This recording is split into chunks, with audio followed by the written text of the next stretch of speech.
ചെമ്മലമറ്റം 12 ശ്ലീഹന്മാരുടെ പള്ളിയിൽ സൺഡേ സ്കൂളിന്റെ നേതൃത്വത്തിൽ പിണ്ണാക്കനാട് നിന്നും ചെമ്മലമറ്റത്തേക്ക് നടത്തിയ വിശ്വാസ പ്രഖ്യാപന ലഹരി വിരുദ്ധ റാലി ശ്രദ്ധേയമായി. ലഹരി ഉപേക്ഷിക്കൂ, ജീവിതം ലഹരിയാക്കൂ എന്ന സന്ദേശവുമായി നൂറുകണക്കിന് വിദ്യാർത്ഥികളാണ് മുദ്രാവാക്യവും പ്ലക്കാർഡുകളും ഉയർത്തി റാലിയിൽ അണിചേർന്നത്.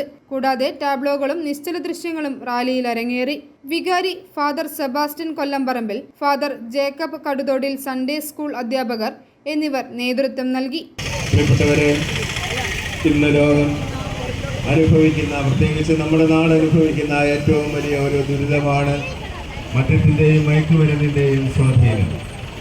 അത് നമ്മുടെ നാട്ടിൽ നിന്ന് നീങ്ങിപ്പോകണമെന്ന് ആഗ്രഹിച്ചുകൊണ്ട് അതിനായി ഞങ്ങൾ എത്തിക്കുന്നതാണ് എന്ന് പ്രതിജ്ഞ ചെയ്തുകൊണ്ട് അതിനായി അധികാരികൾ മുന്നോട്ട് വന്ന് വേണ്ട നടപടികൾ സ്വീകരിക്കണമെന്ന് ആഗ്രഹിച്ചുകൊണ്ട് അവരോട് ആവശ്യപ്പെട്ടുകൊണ്ട് മദ്യവർജന പ്രതിജ്ഞ സ്വീകരിച്ചുകൊണ്ട് നമ്മുടെ ഈ സമൂഹം മുന്നോട്ട് പോവുകയാണ്.